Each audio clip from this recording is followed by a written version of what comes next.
Hey guys, welcome back to Manisha commerce classes. आज के इस वीडियो लेक्चर में हम फाइनेंशियल मैनेजमेंट के कुछ एमसीक्यूज कवर करेंगे। जो हमारा टॉपिक है वो है nature and scope of financial management. इस वीडियो में हम nature and scope of financial management के रिलेटेड जितने भी इंपॉर्टेंट एमसीक्यूज बनते हैं वो सारे के सारे कवर करेंगे। आई थिंक 75 कुछ एमसीक्यूज हैं। तो चलिए स्टार्ट करते हैं फर्स्ट क्वेश्चन से। फर्स्ट क्वेश्चन है, dash is the life blood of a business.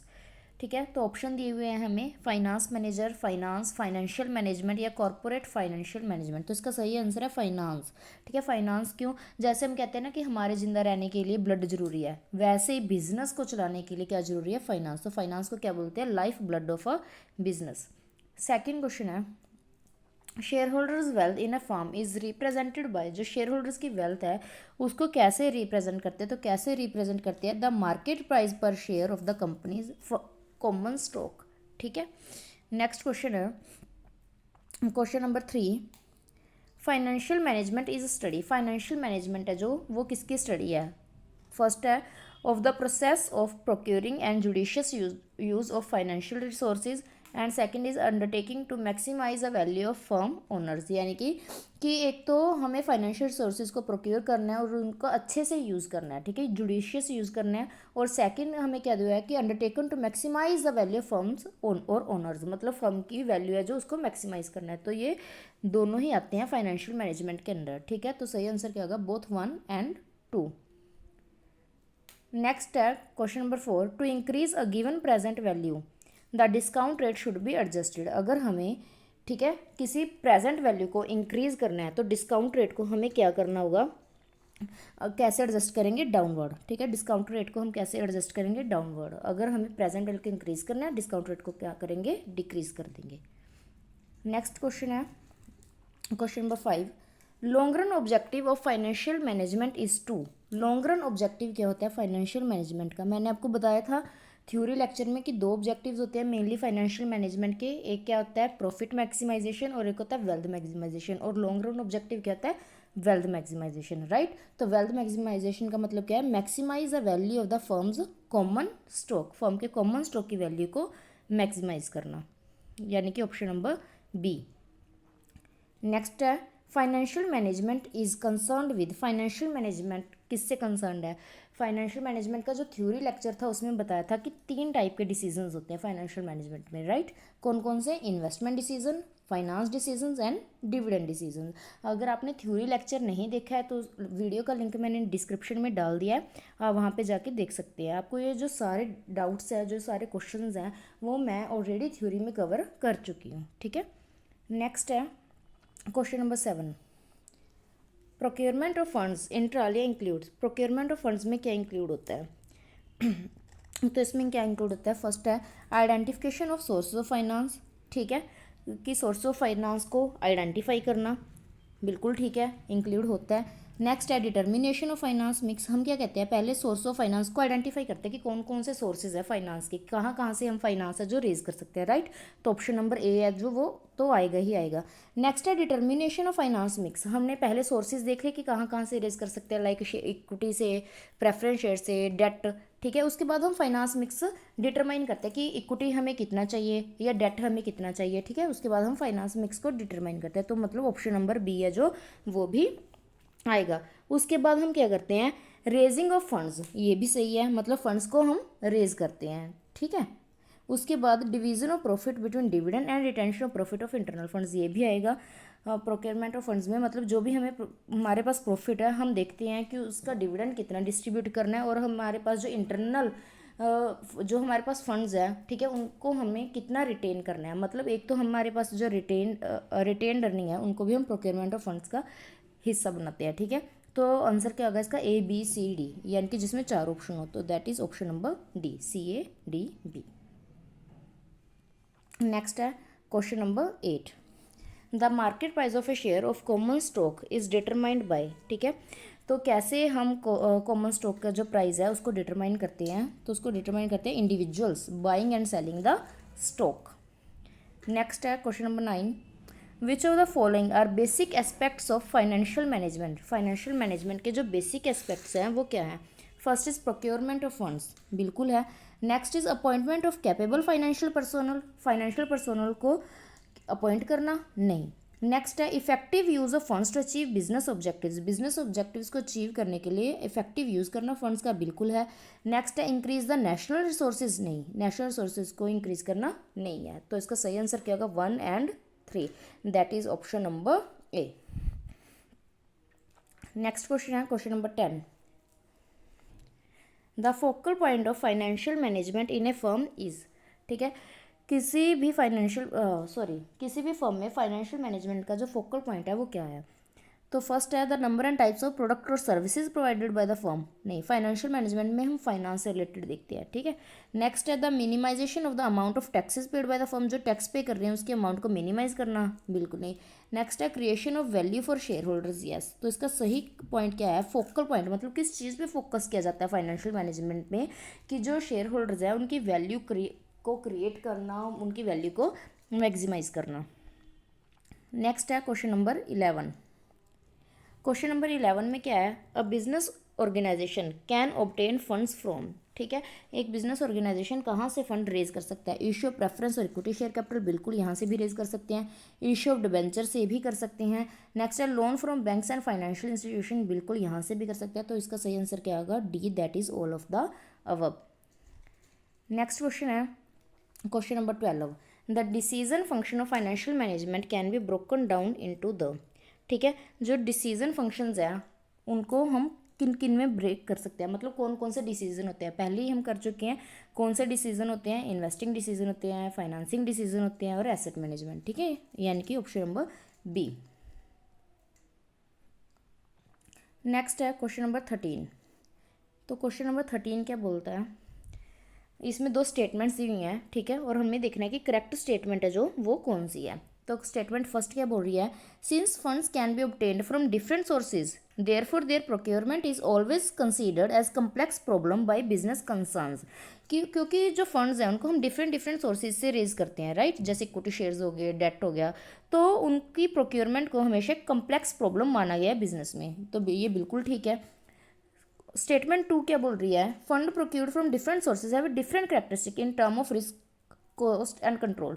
देखिए, चाहे हम इक्विटी से रेज करें पैसा, चाहे हम डेट से रेज करें, तो क्या होता है कि उनमें अलग अलग टाइप का रिस्क है। इक्विटी में अलग टाइप का रिस्क है, डिबेंचर में अलग टाइप का रिस्क है। डिबेंचर की कॉस्ट अलग है, उसका कंट्रोल अलग है, वैसे इक्विटी की कॉस्ट अलग है, उसका कंट्रोल अलग है। इसीलिए, ठीक है, इसको एक कम्प्लेक्स सोर्स माना गया, इसको कम्प्लेक्स प्रॉब्लम माना गया है बिजनेस कंसर्न में। तो हम क्या बोलेंगे, स्टेटमेंट 1 and 2 दोनों करेक्ट है, और जो स्टेटमेंट 2 है वो स्टेटमेंट 1 को सपोर्ट भी कर रही है, ठीक है। तो इसका सही आंसर क्या होगा, option number C, that is statement 1 and statement 2 both are correct and statement 2 support statement 1। Next है क्वेश्चन नंबर 14। क्वेश्चन नंबर 14 क्या कह रहा है, the funds raised by the issue of dash are the best from the risk point of view for the company. Company के risk point of view से कौन से fund best हैं, तो कंपनी के रिस्क पॉइंट ऑफ व्यू से equity shares best हैं, क्योंकि कंपनी के ऊपर कोई भी फाइनेंशियल बर्डन नहीं होता, राइट। नेक्स्ट है क्वेश्चन नंबर 15। फाइनेंशियल मैनेजमेंट क्या है, साइंस है, आर्ट है या बोथ है, ठीक है। तो फाइनेंशियल मैनेजमेंट क्या है, बोथ है, वो साइंस भी है और आर्ट भी है। नेक्स्ट है question number 16। A 30-year bond issued by Reliance limited in 2007 would now trade in the, 30-year bond है जो रिलायंस लिमिटेड ने इशू किया, कब इशू किया, 2007 में। अगर हमें अब ट्रेड करना है तो कहाँ ट्रेड किया जाएगा, तो देखिए जो ये क्या होगा, ओल्ड शेयर्स हो गए, राइट। तो ओल्ड शेयर्स हैं जो कहाँ पे ट्रेड किए जाते हैं, सेकेंडरी मार्केट में, राइट। और 30-year बॉन्ड है मतलब लॉन्ग टर्म के लिए होगा, तो कहाँ पे ट्रेड किया जाएगा, कैपिटल मार्केट में, राइट। तो कहाँ पे ट्रेड किया जाएगा, ये secondary capital market. Next question है question number 17। Which of the following is not function of finance manager, इनमें से कौन सा फाइनेंस मैनेजर का जो फंक्शन है वो नहीं है। तो फर्स्ट है इन्वेस्टर रिलेशन, इन्वेस्टर्स के साथ रिलेशन बनाने हैं, बिल्कुल। नेक्स्ट है क्रेडिट एंड कलेक्शन, क्रेडिट देखना, कलेक्शन देखना, इन्वेस्ट करना। नेक्स्ट है अपॉइंटमेंट ऑफ फाइनेंशियल पर्सोनल, तो फाइनेंशियल पर्सोनल को अपॉइंट करना ये फाइनेंस मैनेजर का फंक्शन नहीं है। नेक्स्ट है question number 18। Money market mutual funds, जो मनी मार्केट म्यूचुअल फंड्स हैं are also known as finance companies नहीं, उनको फाइनेंस कंपनी नहीं बोलते हैं। Enable individual and small businesses to invest directly in money market instruments. तो ये सही है, मनी मार्केट म्यूचुअल फंड्स क्या हैं, वो इनेबल करते हैं इंडिविजुअल और स्मॉल बिजनेसमैन को कि वो इनडायरेक्टली इन्वेस्ट कर सकते हैं मनी मार्केट इंस्ट्रूमेंट्स में। नेक्स्ट है क्वेश्चन नंबर 19। तो क्वेश्चन नंबर 19 में हमें मैच करना है। देखिए फर्स्ट उसने बोला रिस्क मैनेजमेंट। तो रिस्क मैनेजमेंट में क्या होता है कि हम एसेट्स को प्रोटेक्ट करते हैं, ठीक है, हम एसेट्स को क्या करते हैं, प्रोटेक्ट। मतलब फर्स्ट का क्या आ जाएगा, पी का क्या आ जाएगा 5, राइट। नेक्स्ट है डिविडेंड डिसीजन। डिविडेंड डिसीजन में हमें क्या देखना होता है कि कितना हमें डिविडेंड है जो वो पे करना है, कितना पैसा हमें रिटेन करना है, राइट। तो इसका क्या आएगा, क्यू का 1, that is amount to be retained by the company, ठीक है। नेक्स्ट है financial manager's primary responsibility. Finance manager की जो प्राइमरी रिस्पॉन्सिबिलिटी है वो क्या आती है कि फाइनेंशियल प्लानिंग करना, कंट्रोल करना और डिसीजन लेना, ठीक है। तो इसका क्या जाएगा 2। नेक्स्ट है financial analysis and planning. Financial analysis and planning में क्या होता है कि हम डिटरमाइन करते हैं कि प्रॉपर अमाउंट ऑफ फंड्स है जो वो कितनी लगानी है बिजनेस में, ठीक है। तो इसका क्या जाएगा 3। तो इसका सही आंसर क्या होगा 5 1 2 3, 5 1 2 3, that is option number A, 5 1 2 3। Next है question number 20।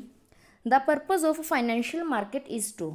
The purpose of financial market is to. Financial market का पर्पस क्या है, क्या क्या दिया हुआ उसने, increase the price of common stock. Financial market का पर्पस, ठीक है। नेक्स्ट है lower the yield on bonds, lower करना यील्ड को, या फिर एलोकेट सेविंग एफिशिएंटली। तो सही आंसर क्या है, allocate savings efficiently. Financial market का पर्पस क्या है, एलोकेट सेविंग्स एफिशिएंटली। नेक्स्ट है question number 21। Investment decisions are concern with. Investment decisions किसके साथ कंसर्न है, इन्वेस्टमेंट में हम क्या करेंगे कि कहाँ इन्वेस्ट करना है, राइट। तो फर्स्ट क्या दिया हुआ है, efficient allocation of funds to specific asset. यही बिल्कुल सही है कि हमें कैसे जो स्पेसिफिक एसेट्स खरीदने हैं उनमें हमें किस तरीके से पैसा लगाना है, तो वो हम कैसे डिसाइड करते हैं इन्वेस्टमेंट डिसीजंस में, राइट।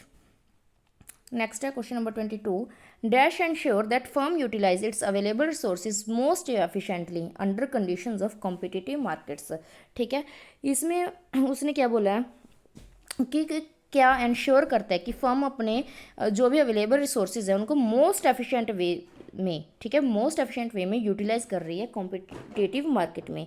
तो क्या इंश्योर करता है, फर्स्ट इज प्रॉफिट क्या क्या दिया है हमें, wealth maximisation, profit maximisation, value या रिलेशन। तो उसने क्या है most efficiently under the conditions of competitive market. तो क्या इंश्योर करता है, प्रॉफिट मैक्सिमाइजेशन। अगर हमें प्रॉफिट ज़्यादा से ज़्यादा हो रहा है इसका मतलब क्या है कि हम अपने जो रिसोर्सेज हैं उनको बहुत अच्छे से यूटिलाइज कर रहे हैं। नेक्स्ट है क्वेश्चन नंबर 23। क्वेश्चन नंबर 23 में क्या दिया हुआ है, for which of the following reasons profit maximisation concept is criticise. Profit maximisation concept है जो उसको क्रिटिसाइज क्यों किया गया है। फर्स्ट इज इट इज़ वेग कंसेप्चुअलिटी। वेग कंसेप्चुअलिटी है बिल्कुल। Next is it ignore the timing of returns. बिल्कुल इसमें हम क्या करते हैं, टाइमिंग ऑफ रिटर्न्स को इग्नोर कर देते हैं।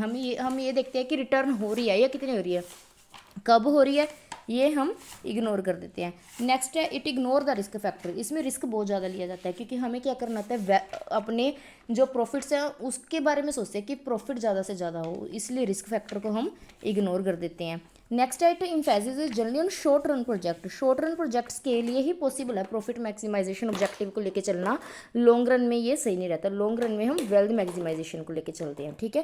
तो इसका सही आंसर क्या होगा 1 2 3 4, मतलब ये सारे के सारे रीज़न है जो जिसके लिए प्रॉफिट मैक्सिमाइजेशन कंसेप्ट को क्रिटिसाइज किया जाता है।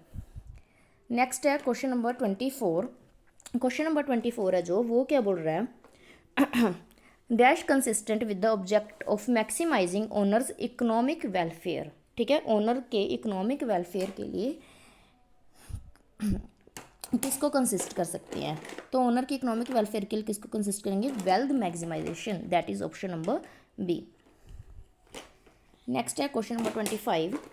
Financial management is concern with. Financial management किसके साथ कंसर्न है, तो मैंने आपको पहले ही बताया था दो ऑब्जेक्टिव है, कौन कौन से, profit maximisation and wealth maximisation, मतलब क्या आएगा both A and C, that is option number B. Next है क्वेश्चन नंबर 26। क्वेश्चन नंबर 26 क्या बोलता है, profit maximisation as N objective does not take into account the time pattern of return. बिल्कुल ठीक है। अभी हमने ऊपर बात की थी कि प्रॉफिट, जब हम प्रॉफिट मैक्सिमाइजेशन ऑब्जेक्टिव लेके चलते हैं तो हम उसमें टाइम पैटर्न है जो वो नहीं लेते, उसको इग्नोर कर देते हैं, तो ये बिल्कुल करेक्ट है। नेक्स्ट क्या है, finance manager will accept highly risky proposals if they give high profits by applying profit maximisation concept. बिल्कुल फाइनेंस मैनेजर क्या करता है, उस वो देखता है कि अगर हमें ज़्यादा प्रॉफिट हो रहा है, ठीक है, तो वो हाईली रिस्की प्रपोजल्स को भी एक्सेप्ट कर लेता है। दोनों स्टेटमेंट्स बिल्कुल ठीक है, बट ये दोनों एक दूसरे को एक्सप्लेन नहीं कर रही हैं, ठीक है। तो इसका सही आंसर क्या होगा, B, that is both A and R are true but R is not correct explanation of A. Next है क्वेश्चन नंबर 27, प्रॉफिट मैक्सिमाइजेशन। तो ऑप्शंस क्या हैं, can not be the sole objective of company, बिल्कुल ठीक। Next है, it is at best है limited objective. Best है कि अगर हमारे लिमिटेड ऑब्जेक्टिव है, लाइक शॉर्ट रन के लिए बेस्ट है, ठीक है। Has to be attempted with the realization of risk involve, मतलब हमें बहुत ज़्यादा रिस्क नहीं लेना चाहिए, कम रिस्क लें तो ठीक है। नेक्स्ट है ऑल ऑफ द अबव, मतलब क्या आएगा इसका answer, all of the above. Next है क्वेश्चन नंबर 28। क्वेश्चन नंबर 28 क्या बोल रहा है, under inflationary condition the value of money expressed in terms of its purchasing power over goods and services, ठीक है। Under inflationary condition the value of money expressed in terms of its purchasing power over goods and services incline, decline, increases, remaining और constant, ठीक है। तो क्या होगा, जो purchasing power है, ठीक है, परचेजिंग पावर क्या होगी, डिक्लाइन कर जाएगी। अगर इन्फ्लेशन बढ़ रहा है तो हमारी जो परचेजिंग पावर है वो क्या हो जाएगी, कम हो जाएगी। नेक्स्ट है क्वेश्चन नंबर 29। क्वेश्चन नंबर 29 क्या कह रहा है, dash is a condition where a company can not meet or has difficulty paying off its financial obligations to its creditors typically due to high fixed cost, liquid assets or revenue sensitive to economic downturn, ठीक है। तो वो कौन सी condition होती है, वो condition होती है फाइनेंशियल डिस्ट्रेस। क्या बोलते हैं, फाइनेंशियल डिस्ट्रेस। फाइनेंशियल डिस्ट्रेस एक ऐसी कंडीशन है जहां कंपनी मीट नहीं कर सकती, मतलब पे नहीं कर सकती, या उसे डिफ़िकल्टी हो रही है पे करने को, अपनी जो भी फाइनेंशियल ऑब्लिगेशंस हैं, ठीक है। क्यों नहीं पे कर सकती, due to high fixed cost, ठीक है, या उनका कोई इकोनॉमिक डाउन टर्न चल रहा है। नेक्स्ट है क्वेश्चन नंबर 30। क्वेश्चन नंबर 30 के बोल रहा है, dash means organization can no longer meet its financial obligations, ठीक है। वहाँ क्या था कि उसे प्रॉब्लम आ रही है मीट करने में, और यहाँ पे क्या था कि वो अब मीट कर ही नहीं सकते अपनी फाइनेंशियल ऑब्लिगेशंस को। जब हम फाइनेंशियल ऑब्लिगेशंस को मीट कर ही नहीं सकते हैं तो वो कौन सी सिचुएशन होती है, इंसॉल्वेंसी। तो इसे हम क्या बोलेंगे, financial insolvency, that is option number B, ठीक है। ध्यान रखना इसमें देखो दोनों क्वेश्चंस में, ये देखिए यहाँ पे क्या था, company can not meet or has difficulty paying off, ठीक है, और हैज़ डिफ़िकल्टी पेइंग ऑफ मतलब उसे डिफ़िकल्टी आ रही है। और यहाँ क्या था, can no longer meet its financial obligation, मतलब वो पे ही नहीं कर सकती। और अगर उसे डिफ़िकल्टी आ रही है तो फाइनेंशियल डिस्ट्रेस, अगर वो पे ही नहीं कर सकते तो कौन सी कंडीशन होगी, फाइनेंशियल इंसॉल्वेंसी, राइट। नेक्स्ट है क्वेश्चन नंबर 31। क्वेश्चन नंबर 31 क्या कह रहा है, इसमें एजर्शन और रीजनिंग दी हुई है। तो एजर्शन क्या है, profit maximisation as N objective is too narrow. Obvious है, प्रॉफिट मैक्सिमाइजेशन है जो, अगर हम प्रॉफिट मैक्सिमाइजेशन ऑब्जेक्टिव लेते हैं तो वो नैरो ही ऑब्जेक्टिव है, जैसे कि हम उसे लॉन्ग रन के लिए अप्लाई नहीं कर सकते, राइट। नेक्स्ट है, it ignore timing of return and also fail to take into account the social consideration as also the obligation to various interest of workers, consumer, society, ethical trade practices। बिल्कुल ठीक है। एक तो हम इसमें timing of return है जो उसको इग्नोर करते हैं। सेकेंडली, जब हमें सिर्फ प्रॉफिट मैक्सिमाइजेशन देखना होता है तो उसकी सोशल कॉस्ट होती है, लाइक हम जो वर्कर्स हैं फिर उन्हें कम पे करते हैं, कंज्यूमर को घटिया सामान देना शुरू करने लग जाते हैं, मतलब हम एथिकली गलत करना शुरू कर देते हैं। तो हम इसमें क्या बोल सकते हैं कि बोथ ए एंड आर दोनों करेक्ट हैं, और जो आर है, ठीक है, जो रीज़न है वो एजर्शन को अच्छे से एक्सप्लेन भी कर रहा है, राइट। तो इसका सही आंसर क्या होगा, सही आंसर होगा A, that is both A and R true and R is a correct explanation of A. Next है क्वेश्चन नंबर 32। क्वेश्चन नंबर 32 क्या बोलता है, a permanent dash may lead to an organisation to the chaotic state, ठीक है। तो मतलब अगर क्या हो, अगर परमानेंट फाइनेंशियल डिस्ट्रेस हो, ठीक है, अगर फाइनेंशियल डिस्ट्रेस परमानेंट रहे तो एक ऑर्गेनाइजेशन को किस साइड ले जा सकता है, फाइनेंशियल इंसॉल्वेंसी की तरफ, ठीक है। अगर फाइनेंशियल डिस्ट्रेस हो तो एक कंपनी है जो वो क्या हो जाएगी, इंसॉल्वेंट हो सकती है।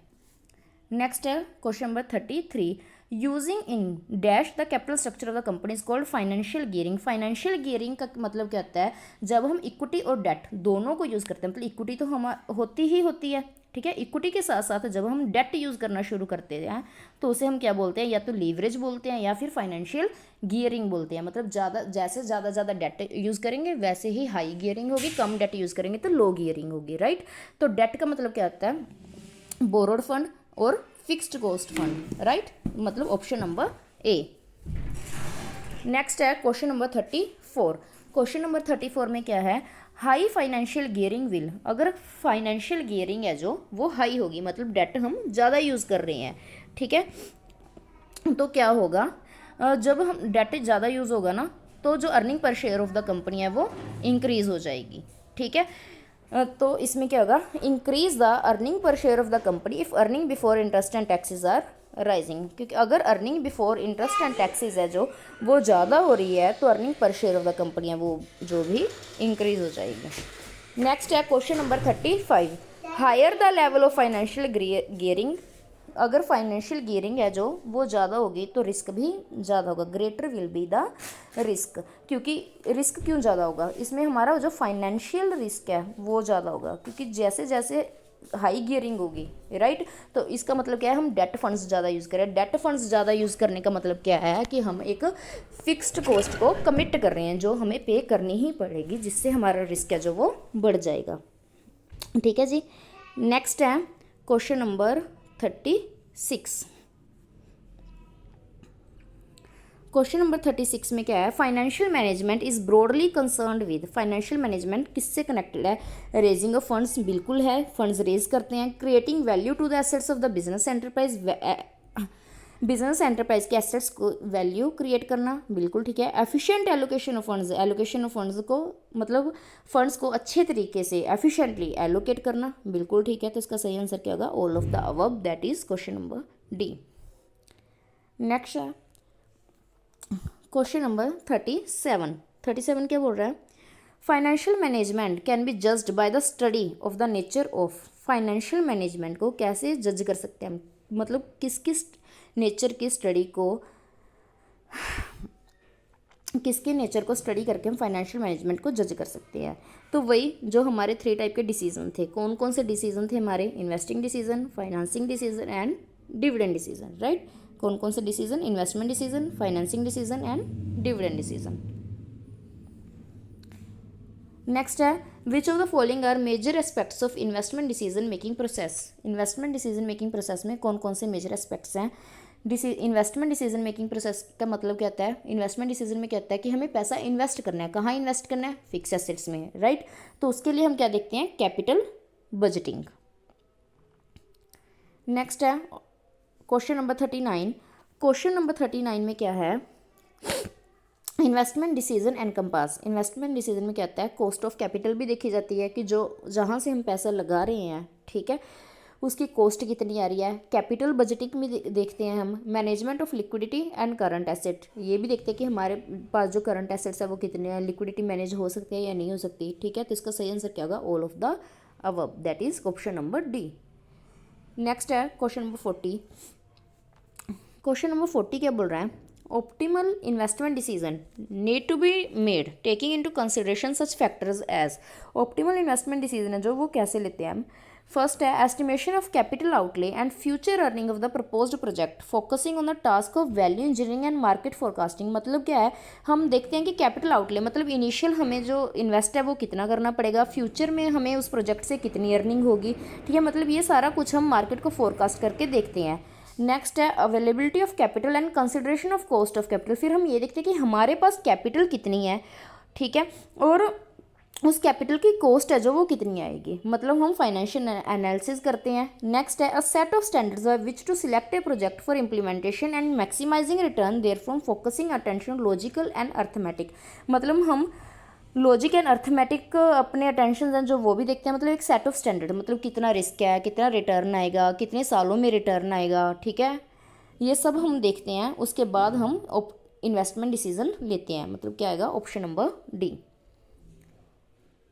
नेक्स्ट है क्वेश्चन नंबर 41। क्वेश्चन नंबर 41 में क्या है, financing decision are concern with, जो फाइनेंसिंग डिसीजन हैं, ठीक है, वो किसके साथ कंसर्नड है। तो question whether adding to capital asset today will increase the revenue of tomorrow to cover cost, ठीक है, इसके साथ कंसर्न नहीं है। नेक्स्ट है commitment of monetary resources at different times in expectations of economic return in future, नहीं। Next है the determination of how much funds to procure from amongst the various avenues available, तो इसका सही answer क्या आएगा सी, मतलब क्या है कि हमें कितने फंड्स चाहिए, ठीक है, और हम कैसे उनको कलेक्ट कर सकते हैं, ये आता है फाइनेंसिंग डिसीजन में। नेक्स्ट है क्वेश्चन नंबर 42। क्वेश्चन नंबर 42 में क्या है, according to Solomon dash means maximizing the net present value of a course of action to share holders, maximizing the net present value, ठीक है, तो उसका मतलब क्या आएगा वेल्थ मैक्सिमाइजेशन, ठीक है। नेक्स्ट है मैच द फॉलोइंग, इसमें भी हमें मैच करना है, ठीक है। तो देखिए इसमें क्या है प्रॉफिट मैक्सिमाइजेशन, ठीक है, प्रॉफिट मैक्सिमाइजेशन का क्या आएगा ignore the timing of return. Profit maximization में हम क्या करते हैं टाइमिंग ऑफ रिटर्न को हम इग्नोर कर देते हैं। वेल्थ मैक्सिमाइजेशन का क्या है, वेल्थ मैक्सिमाइजेशन में हम रिस्क और अनसर्टेनिटी को रिकॉग्नाइज करते हैं, तो इसका आ जाएगा पी, मतलब पहले आएगा क्यू देन पी। उसके बाद लिक्विडिटी, लिक्विडिटी का क्या मतलब होता है कि हमारे पास एबिलिटी है, हमारी एबिलिटी है कि हम शॉर्ट टर्म ऑब्लिगेशंस को मीट कर सकते हैं, तो लिक्विडिटी का क्या आ जाएगा आर, मतलब फिर क्या आएगा आर। उसके बाद प्रॉफिटेबिलिटी, प्रॉफिटेबिलिटी का क्या मतलब है evaluating the performance in different spheres, मतलब एस, ठीक है, क्यू पी आर एस, मतलब ऑप्शन नंबर बी। नेक्स्ट है क्वेश्चन नंबर 44। क्वेश्चन नंबर 44 क्या बोलता है, return on investment is, return on investment क्या है एक प्रॉफिटेबिलिटी रेशो है, ये रेशोज वाले चैप्टर से क्वेश्चन है। नेक्स्ट है question number 45, theory on cost of capital as propounded by M argues that, ठीक है, हमने जो एक मिनट जो अप्रोच है, ठीक है, थ्योरी है, वो क्या बोलती है, तो वो कहती है कि cost of capital is independent of the capital structure, कि कोई फ़र्क नहीं पड़ता कि आपका कैपिटल स्ट्रक्चर क्या है, ठीक है, आप डेट यूज़ कर रहे हो इक्विटी यूज़ कर रहे हो कोई फ़र्क नहीं पड़ता, ठीक है, कॉस्ट ऑफ कैपिटल है जो वो इंडिपेंडेंट है, ठीक है जी। नेक्स्ट है क्वेश्चन नंबर 46। क्वेश्चन नंबर 46 में क्या है एग्जाम्पल ऑफ सोलवेंसी रेशो, ठीक है, सोलवेंसी रेशो कौन सी है इनमें से, तो फर्स्ट है डेट टू इक्विटी रेशो, बिल्कुल है। नेक्स्ट है debt to total funds ratio, ये भी सोलवेंसी रेशो है। देन इंटरेस्ट कवरेज रेशो, ये भी सोलवेंसी रेशो है, तो इसका सही आंसर क्या होगा ऑल ऑफ द अबव। मैंने अभी तक रेशोज़ वाला चैप्टर कंप्लीट नहीं कराया है, फाइनेंशियल मैनेजमेंट हमने स्टार्ट की हुई है, जब ये खत्म होगी तो हम रेशोज़ वाला चैप्टर भी करेंगे। नेक्स्ट है क्वेश्चन नंबर 47। क्वेश्चन नंबर 47 में क्या है dividend decision is to decide, dividend decision में हम क्या डिसाइड करते हैं कि कितना हमें रिटेन करना है, कितना एज अ डिविडेंड डिस्ट्रीब्यूट करना है, राइट। तो इसमें क्या आएगा whether the firm should distribute all profits और रिटेन दैम और distribute a portion and retain the balance, मतलब सारा रिटेन करना है, सारा डिस्ट्रीब्यूट करना है, या कुछ रिटेन करना है कुछ डिस्ट्रीब्यूट करना है, ऐसा डिसीजन लिया जाता है, तो ऑप्शन नंबर बी। नेक्स्ट है क्वेश्चन नंबर 48। क्वेश्चन नंबर 48 क्या कह रहा है which of the following are fund based services provided by the commercial banks in India, fund based services कौन सी हैं जो कमर्शियल बैंक्स प्रोवाइड करते हैं इंडिया में, ठीक है। तो फंड बेस्ड सर्विसेज क्या है ऑप्शन है term loan bill discounting overdraft, ठीक है, तो यहाँ पे है term loan bill discount overdraft, ये है फीस बेस्ड सर्विसेज। नेक्स्ट है क्वेश्चन नंबर 50। क्वेश्चन नंबर 50 है जो वो क्या बोलता है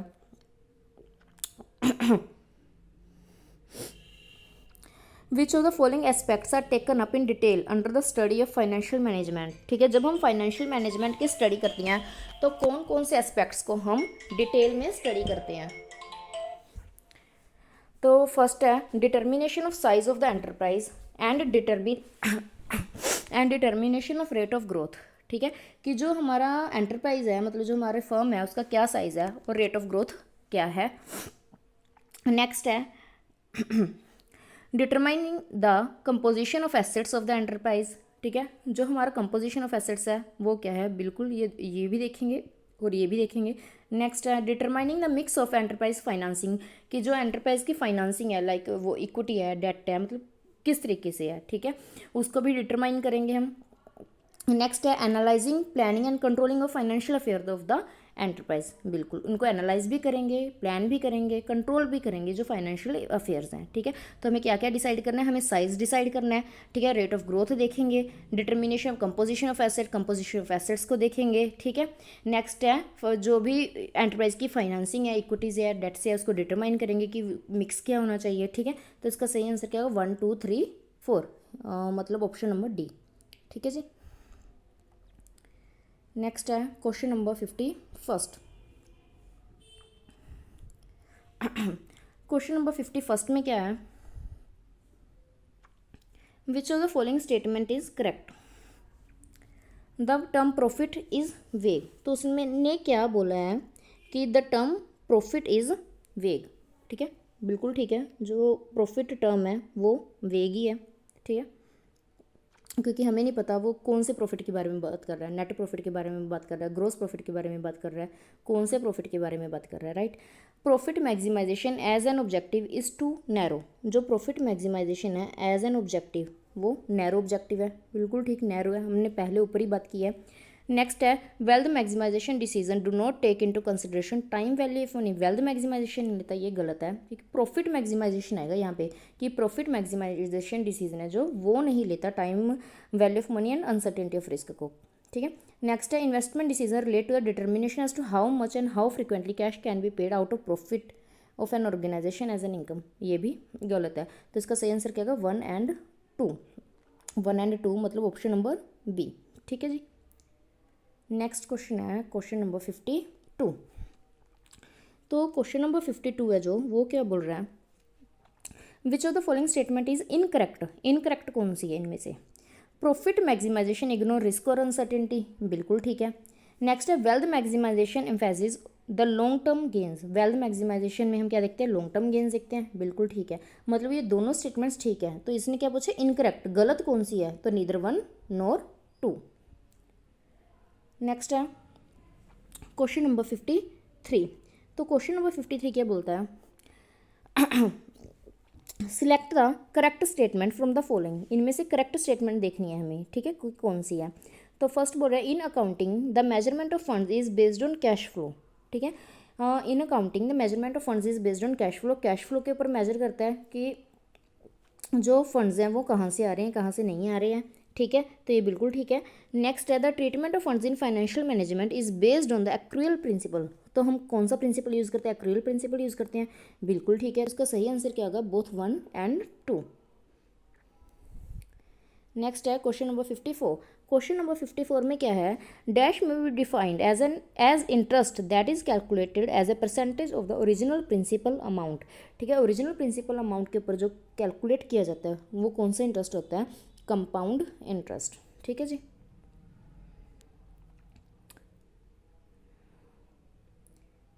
मिनट, गलत हो गया, यहाँ पे क्या है कि यहाँ पे कंपाउंड इंटरेस्ट नहीं आएगा, यहाँ पे आएगा सिंपल इंटरेस्ट। ठीक है, जो ओरिजिनल प्रिंसिपल अमाउंट के ऊपर कैलकुलेट किया जाता है वो होता है सिंपल इंटरेस्ट। नेक्स्ट है question number 55। When interest is calculated on total of previously earned interest and original principal it is.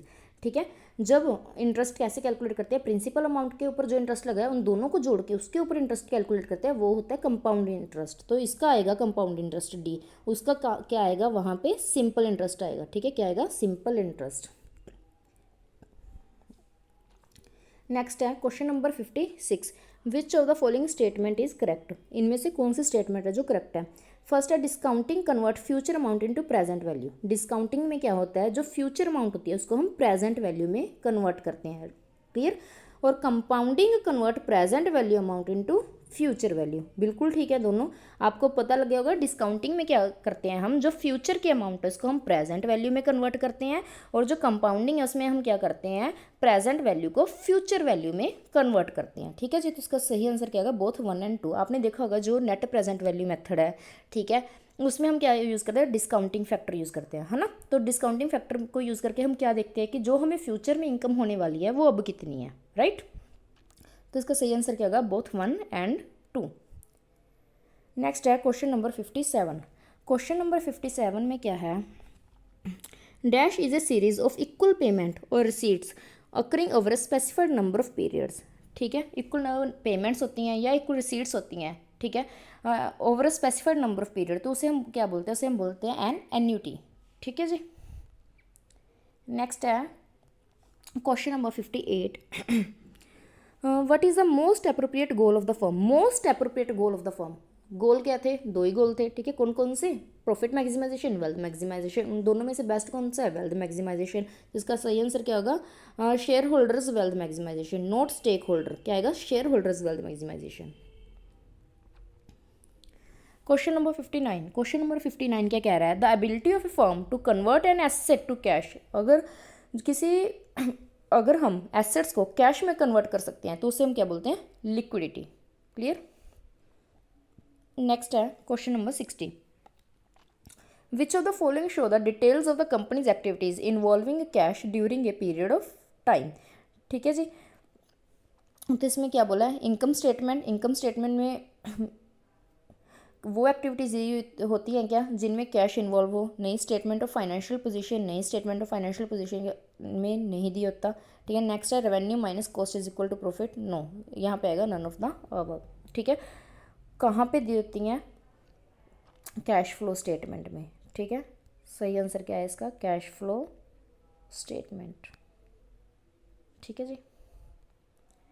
Next है question number 61। The long run objective of financial management is to. Long run objective क्या होता है, long run objective कहते हैं maximise करना value को। ठीक है, तो इसका सही आंसर क्या होगा, maximizing the value of the firm's common stock. Next है question number 62।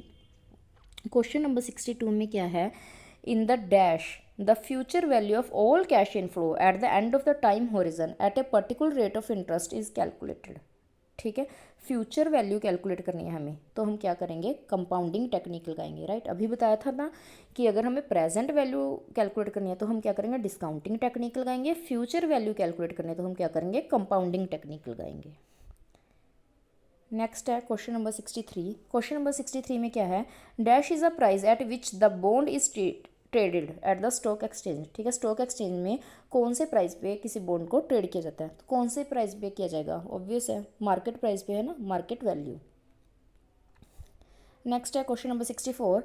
Enhance the market value of share and therefore equity capital is not free of cost.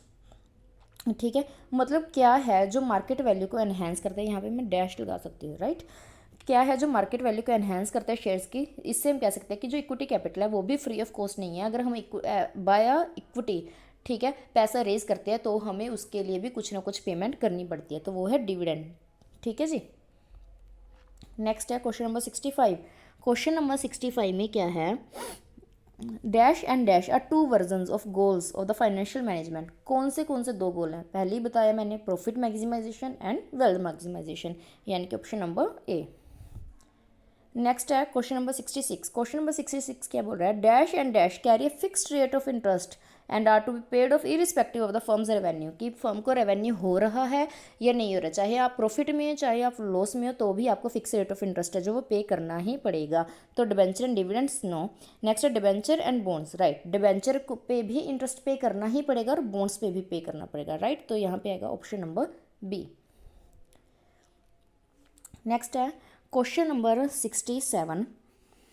Question number 67 में क्या है, credit policy of every company is largely influenced by dash and dash. जो credit policy है किसी भी company की, कि हमें कितने दिन के क्रेडिट पे देना है, कितने टाइम के लिए क्रेडिट पे देना है हमने सामान, ठीक है। तो वो किससे इन्फ्लुएंस होता है कि लिक्विडिटी, हमारी लिक्विडिटी पोजीशन है जो वो क्या है, ठीक है। हमारे पास इतना कैश अवेलेबल है कि हम क्रेडिट पे दे सकते हैं सामान, और हमारा प्रॉफिट कितना हो रहा है। अगर हमें अच्छा प्रॉफिट हो रहा है तो हम ज़्यादा टाइम के लिए क्रेडिट पे दे सकते हैं, अगर हमें प्रॉफिट कम हो रहे हैं तो हम ज़्यादा टाइम के लिए क्रेडिट पे नहीं दे सकते, राइट। तो इसका आंसर क्या होगा, B, that is liquidity and profitability, option number B. Next है क्वेश्चन नंबर 68। क्वेश्चन नंबर 68 में क्या है, XYZ, ठीक है। तो इसमें क्या दिया हुआ है, XYZ is an oil based business company which does not have adequate working capital. मतलब एक ऑयल बेस्ड बिजनेस कंपनी है जहाँ जिसके पास एडिक्वेट वर्किंग कैपिटल नहीं है, इनफ वर्किंग कैपिटल नहीं है। It fail to meet its current obligation, ठीक है। वो अपनी करंट ऑब्लिगेशंस को मीट नहीं कर पा रहे हैं, विच लीड्स टू बैंक्रप्सी, जिससे वो बैंक्रप्ट हो गए। Identify the type of decision involve to prevent risk of bankruptcy, ठीक है। रिस्क ऑफ बैंक्रप्सी को प्रिवेंट करने के लिए हमें किस टाइप का डिसीजन लेना पड़ता है, तो कौन सा डिसीजन हमें लेना पड़ता है, लिक्विडिटी डिसीजन, कि हमें अपने पास देखना चाहिए कि कितना कैश अवेलेबल है या नहीं है। क्योंकि जब वर्किंग कैपिटल की बात हो तो हमें देखना पड़ता है कि हमारे पास लिक्विडिटी है या नहीं है। नेक्स्ट है क्वेश्चन नंबर 69। क्वेश्चन नंबर 69 में क्या है, how earning per share is calculated. Earning per share है जो वो कैसे कैलकुलेट की जाती है। तो इसने क्या क्या दिया हुआ है, use the income statement to determine earning after tax, earning after tax and divide by the previous periods earning after tax, then subtract 1 from the previously calculated value. गलत है ये, ठीक है। नेक्स्ट क्या बोला है, use the income statement to determine earning after tax and divide by number of common share outstanding. ये ठीक है। अर्निंग पर शेयर के लिए हम क्या करते हैं, अर्निंग आफ्टर टैक्स होती है जो, ठीक है, जो हमारे पास अर्निंग आफ्टर टैक्स आती है, मतलब नेट प्रॉफिट आया, उसमें से हमने टैक्सेस वगैरह भी पे कर दिए, उसके बाद आ गया हमारे पास अर्निंग आफ्टर टैक्स। उसके बाद हम उसे डिवाइड करेंगे नंबर ऑफ इक्विटी शेयर से, नंबर ऑफ इक्विटी शेयर्स मतलब जो हमारे पास शेयर्स आउटस्टैंडिंग है उससे डिवाइड कर देंगे, तो हमारे पास क्या जाएगा, अर्निंग पर शेयर्स, ठीक है जी। मतलब option number B.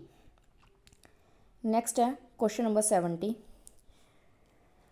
Question number 70 में क्या है, the gross profit margin is unchanged. जो ग्रोस प्रॉफिट मार्जिन है वो अनचेंज्ड है, but the net profit margin declined, ठीक है। ग्रोस प्रॉफिट वो सेम है बट नेट प्रॉफिट है वो जो डिक्लाइन कर रहा है over the same period. This could have happened if. ये क्यों हो सकता है, इसका रीज़न क्या है कि ग्रोस प्रॉफिट तो सेम है फिर भी नेट प्रॉफिट क्यों कम हो रहा है। Cost of goods sold increased relative to sales. Cost of goods sold का नहीं आएगा, क्यों, क्योंकि अगर कॉस्ट ऑफ गुड्स सोल्ड का कुछ होता तो ग्रोस प्रॉफिट पे इफेक्ट होता। Sales increase relative to expenses, sales के रिलेटेड भी नहीं हो सकता, क्यों, क्योंकि इसका भी अगर सेल्स इंक्रीज होती तो हमें प्रॉफिट ज़्यादा होता, वो भी ग्रोस प्रॉफिट, राइट। नेक्स्ट है government increase the tax rates. ये हो सकता है क्यों, अगर गवर्नमेंट ने टैक्सेस इंक्रीज कर दिए इट मीन्स जो हमारा नेट प्रॉफिट है वो कम हो जाएगा, राइट। तो इसका सही आंसर क्या होगा, C, that is government increase the tax rates. आज के जो हमारे क्वेश्चन हैं इस वीडियो के वो कंप्लीट हो चुके हैं। अगर आपको वीडियो अच्छी लगे तो मुझे कमेंट में बताना कि आपको कैसी लगी। अगर आपको वीडियो अच्छी लगी, ठीक है, तो मैं आगे और ऐसी वीडियोस लेके आऊँगी MCQs के रिलेटेड। तो आप अपने फ्रेंड्स के साथ शेयर करना, लाइक करना और कमेंट में मुझे बताना कि आपको वीडियो कैसी लगी। Thank you for watching.